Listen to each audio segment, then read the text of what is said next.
Hello అండి, నమస్తే. ఇప్పుడు మాట్లాడే టాపిక్ వచ్చి డీలిమిటేషన్ గురించి. ఇప్పటి వరకు తమిళనాడు రాష్ట్రం, ఒడిశా ముఖ్యమంత్రి, తర్వాత పంజాబ్ నుంచి పంజాబ్ రాజకీయ నాయకులు, సౌత్ ఇండియన్ స్టేట్స్ నుంచి తెలంగాణ ముఖ్యమంత్రి, కర్ణాటక నుంచి కాంగ్రెస్ నాయకులు రకరకాలుగా మాట్లాడుతున్నారు. బట్ ఇంట్రెస్టింగ్ థింగ్ ఏంటంటే, ఆ కాన్స్టిట్యూషన్ మీద సమూలమైన అవగాహన ఉన్నటువంటి వ్యక్తి అండ్ బీజేపీ రాజకీయాల మీద చాలా బెటర్ అండర్స్టాండింగ్ ఉన్నటువంటి వ్యక్తి శశి థరూర్ గారు డీలిమిటేషన్ మీద తనకున్నటువంటి అప్రహెన్షన్స్, ఇప్పుడున్న సినారియోలో ఇప్పుడున్న జనాభా లెక్కల ప్రకారం డీలిమిటేషన్స్ జరిగితే ఎలాంటి కాన్సిక్వెన్సెస్ జరిగేదానికి ఆస్కారం ఉందని చూసుకున్నట్లయితే ప్రధానంగా 3 అంశాలని చాలా బలంగా ఇబ్బంది పెట్టేదానికి ఆస్కారం ఉంది. ప్రజెంట్ ఉన్న సినారియోలో ఉన్నది ఉన్నట్టుగా డీలిమిటేషన్ ఎక్సర్సైజ్ బీజేపీ చేస్తే తనకున్నటువంటి బీజేపీ పార్టీకి అండ్ ఆర్ఎస్ఎస్కి ఉన్నటువంటి హిడెన్ ఎజెండా ఇంప్లిమెంట్ చేసేదానికి 3 అంశాలని చాలా బలంగా ఎఫెక్ట్ చేసే సిగ్నిఫికెంట్గా కాన్సిక్వెన్సెస్ ఉండేదానికి ఆస్కారం ఉంది.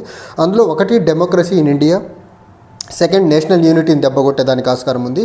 3 and utmost important thing, federal స్ట్రక్చర్ని చాలా అద్భుతంగా బీజేపీకి అనుకూలంగా ఫేవర్గా మార్చుకొని ఫెడరల్ స్ట్రక్చర్ మొత్తాన్ని దెబ్బకొట్టేదానికి ఆస్కారం ఉందనేసి ఈ 3 అప్రహెన్షన్స్ని అయితే చెప్పే ప్రయత్నం అయితే చేశాడు. వీటి గురించి డిస్కస్ చేసే ముందు ఈ డీలిమిటేషన్ ఎక్సర్సైజ్ ఏదైతే ఉందో 1971 తర్వాత జరుగుతున్నటువంటి మొదటి డీలిమిటేషన్ ఎక్సర్సైజ్, అంటే ఆల్మోస్ట్ 50 ఇయర్స్గా డీలిమిటేషన్ ఎక్సర్సైజ్ జరగకుండా సీజ్ చేసిన పరిణామం అయితే కనిపిస్తుంది. కానీ ఇప్పుడు జరుగుతున్న ఈ డీలిమిటేషన్ ఎక్సర్సైజ్కి బీజేపీ ఒక సిగ్నిఫికెన్స్ రిలేషన్ ఏంటంటే, బీజేపీ అధికారంలోకి వచ్చిన తర్వాత బీజేపీ రాజకీయంగా హెజిమోనీ ఉన్నటువంటి తరుణంలో ఇప్పుడు జరుగుతున్నటువంటి డీలిమిటేషన్ ఎక్సర్సైజ్ కంప్లీట్గా బీజేపీ తనకు అనుకూలంగా దేశ రాజకీయ ముఖ్యచిత్రాన్ని తనకు అనుకూలంగా మార్చుకునేదానికి ఆస్కారం ఉంది అనేది మాత్రం చాలా క్రిస్టల్ క్లియర్గా అర్థమవుతుంది. ఇప్పటి వరకు ఇంతకుముందు అర్లియర్ జరిగిన డీలిమిటేషన్ ఎక్సర్సైజ్లో అప్పుడు బీజేపీ పార్టీనే లేదు. 1971లో జనసంఘ్ ఉండింది. సో బీజేపీ వచ్చిన తర్వాత అండ్ రాజకీయంగా ప్రజాస్వామ్య విలువలు కానీ,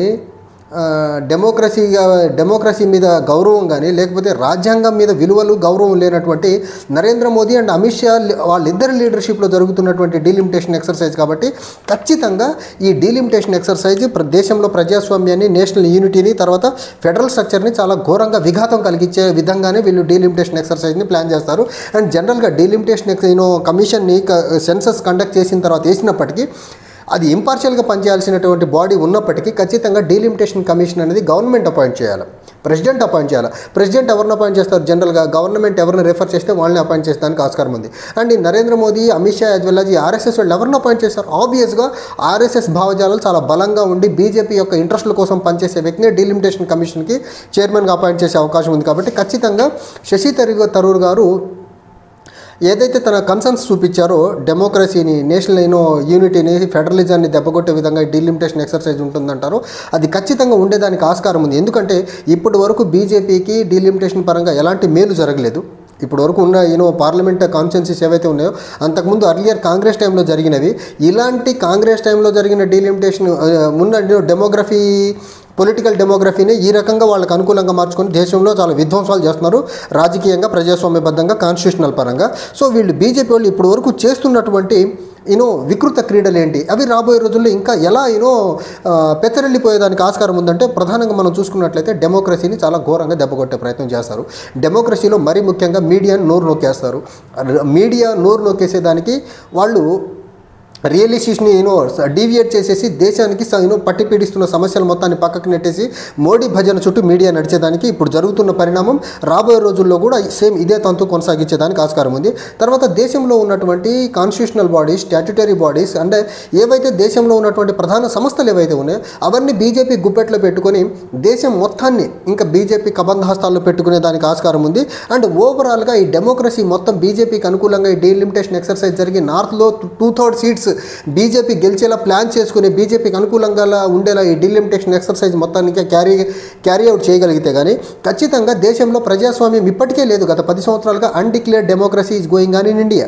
సో ఈ డీలిమిటేషన్ ఎక్సర్సైజ్ జరిగిన తర్వాత బీజేపీకి అనుకూలమైన సీట్స్ డిస్ట్రిబ్యూషన్ జరిగిన తర్వాత ఖచ్చితంగా దేశంలో అన్అఫీషియల్గా ఇప్పుడు అన్అఫీషియల్గా డిక్టేటర్షిప్ నడుస్తూ ఉంది, ఎమర్జెన్సీ నడుస్తూ ఉంది.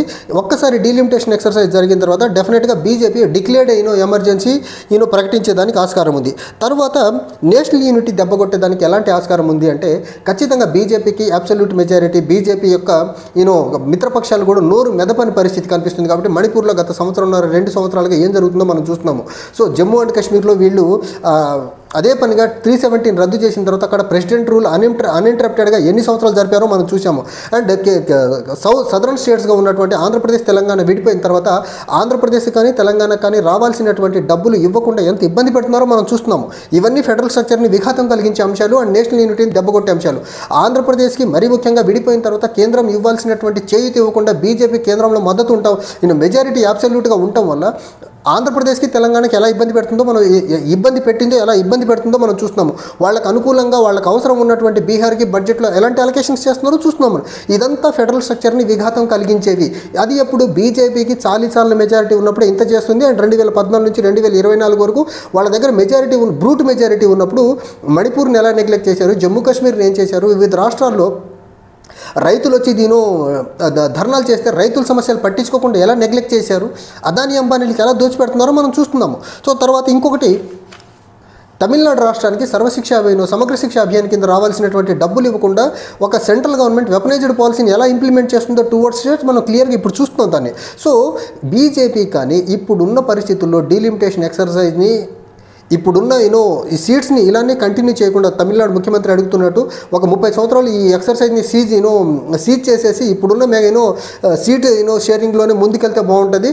ఇప్పుడు కానీ డీలిమిటేషన్ ఎక్సర్సైజ్ని కానీ బీజేపీ కానీ చేయని ఇవ్వగలిగితే ఖచ్చితంగా బీజేపీ ఈ పొలిటికల్ డెమోగ్రఫీని తనకు అనుకూలంగా మార్చుకొని ఇప్పుడు పెడుతున్న రాష్ట్రాలకి ఇప్పుడు పెడుతున్న ఇబ్బందుల కంటే ఎక్కువ ఇబ్బందులు పెట్టేదానికి ఆస్కారం ఉందనేసి మాత్రం చాలా ప్రస్ఫుటంగా శశి తరూర్ చెప్తున్నారు. కొద్ది రోజుల ముందు నుంచే తమిళనాడు ముఖ్యమంత్రి ఎంకే స్టాలిన్ తన అప్రహెన్షన్ అయితే క్లియర్గా చూపించే ప్రయత్నం. అండ్ ఫెడరల్ స్ట్రక్చర్లో ఇంకొక ఇబ్బంది కలిగించే అంశం ఏంటంటే కేంద్ర ప్రభుత్వం మరీ ముఖ్యంగా పార్లమెంటు రాష్ట్రాల హక్కుల్ని హరించేలా అది యూజీసీ యూనివర్సిటీని క్యాప్చర్ చేయాలనే విధానం అవనివ్వండి, లేకపోతే స్టేట్ సబ్జెక్ట్లో పార్లమెంట్ చట్టాలు చేసే విధానం అవనివ్వండి, లేకపోతే పార్లమెంట్లో కూడా మెజారిటీ ఆఫ్ ద బిల్స్ వాళ్ళకు అనుకూలంగా లేకపోతే కష్టసాధ్యమైన బిల్లు మనీ బిల్ అని డిక్లేర్ చేసి మనీ బిల్ అని చెప్పి పాస్ చేసే విధానం ఏదైతే ఉందో ఇలాంటి పోకడలు ఇంకా ఎక్కువ పెరిగి డెమోక్రటిక్ స్పిరిట్ మొత్తాన్ని దెబ్బకొట్టేదానికి ఆస్కారం ఉంటుంది. సో బీజేపీ జనరల్గానే డెమోక్రసీని నమ్మదు, కాన్స్టిట్యూషన్ని నమ్మదు. సో 2/3 మెజారిటీ వాళ్లకు నార్త్లో వచ్చేలా ఈ డీలిమిటేషన్ ఎక్సర్సైజ్ని ప్లాన్ చేయగలిగితే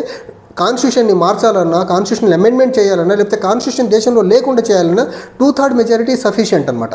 సో 2/3 మెజారిటీ ఉండేలా బీజేపీ కానీ డీలిమిటేషన్ ఎక్సర్సైజ్ దేశవ్యాప్తంగా ప్లాన్ చేసుకోగలిగితే భారతదేశంలో ప్రజాస్వామ్యం ఉండదు, నేషనల్ యూనిటీ దెబ్బతింటుంది, దేశంలో సివిల్ రైట్స్ జరుగుతాయి. వాళ్ళ దేశంలో రాజ్యాంగం లేకుండా ఒక అనార్కీ రూల్లోకి దేశాన్ని తీసుకెళ్లేదానికి బీజేపీ ఖచ్చితంగా డీలిమిటేషన్ ఎక్సర్సైజ్ని ఒక టూల్గా వాడి దేశంలో ఇప్పుడు వరకు ఉన్నట్టు కొద్దిపాటి ప్రజాస్వామ్య విలువలు కూడా, కొద్దిపాటి ఫెడరల్ స్పిరిట్ కూడా, కొద్దిపాటి నేషనల్ యూనిటీ కూడా లేకుండా చేసి బీజేపీ తను అనుకున్నటువంటి ఒక యూనిటరీ ఫార్మ్ ఆఫ్ గవర్నమెంట్ తీసుకొచ్చి దేశాన్ని నరేంద్ర మోదీ లేకపోతే బీజేపీ వ్యక్తిని రాజుగా చేసి పరిపాలించే పోకడలు మాత్రం ఖచ్చితంగా చేసేదానికి ఆస్కారం ఉంది. ఇప్పుడు వరకు డీలిమిటేషన్ గురించి ఎవరు మాట్లాడినా శశి తరూర్ గారు మాట్లాడినంత క్లియర్ అండ్ డీటెయిల్గా డీలిమిటేషన్ ఎక్సర్సైజ్ బీజేపీ తనకు ఎలా అనుకూలంగా మార్చుకుంటుంది, ఫెడరల్ విధానాన్ని దెబ్బకొట్టేదానికి ఎలా వాడుకుంటుంది, లేకపోతే యూనిటరీ ఫార్మ్ నేషనల్ యూనిటీని దెబ్బకొట్టేదానికి ఎలా వాడుతుంది, లేకపోతే డెమోక్రసీ లేకుండా చేసేదానికి ఎలా వాడుకుంటుందో చాలా క్లియర్గా చెప్పారు. ఇది చాలా క్లియర్. ఒకటి శశి తరూర్ గారు చెప్తున్నారు, సదరన్ స్టేట్స్ నుంచి మోస్ట్ ఆఫ్ ద ముఖ్యమంత్రులు చెప్తున్నారు, కాంగ్రెస్ వాళ్ళు చెప్తున్నారు. బట్ బీజేపీ వాళ్ళు ఏం చెప్తున్నారు, ఎవరికి అన్యాయం జరగదని చెప్తున్నారు. కానీ వాళ్ళ agenda very very clear. Golwalkar చెప్పినట్టు యూనిటరీ ఫార్మ్ ఆఫ్ గవర్నమెంట్ ఉండాలి అంటే మాత్రం ఈ డీలిమిటేషన్ ఎక్సర్సైజ్ మాత్రం ఖచ్చితంగా వాళ్ళకు టూల్లా ఉపయోగపడుతుంది. ఆ టూల్ను ఉపయోగించి గ్రాడ్యువల్గా దేశంలో ఉన్నటువంటి ఫెడరల్ స్ట్రక్చర్ని దెబ్బకొట్టేసి యూనిటరీ ఫార్మ్ ఆఫ్ గవర్నమెంట్ని తీసుకొచ్చి అప్పుడు యూనియన్లో సెంట్రల్ గవర్నమెంట్ ఎవరుంటే వాళ్ళు చెప్పింది ఆట. ఇప్పుడు బీజేపీ ఉంది కాబట్టి బీజేపీ వాళ్ళు ఆడేది ఆట. తర్వాత దేశంలో ప్రజాస్వామ్యం లేకుండా ముందుకెళ్లేదానికి మాత్రం ఈ డీలిమిటేషన్ ఎక్సర్సైజ్ బీజేపీ ఖచ్చితంగా వాళ్ళకు అనుకూలంగా వాడుకునేదానికి ఎక్కువ అవకాశాలు ఉన్నాయి. దాన్ని పసిగట్టే ఉంటారు తమిళనాడు ముఖ్యమంత్రి గారు. ఖచ్చితంగా జాయింట్ యాక్షన్ కమిటీని ఫామ్ చేసి రేపు మార్చి 22వ తారీఖున ఒక మీటింగ్ని చెన్నైలో కండక్ట్ చేసి ఫర్దర్గా ఈ అంశం మీద ఎలా ముందుకెళ్లాలని ఒక ప్లాన్తో ఉన్నారు.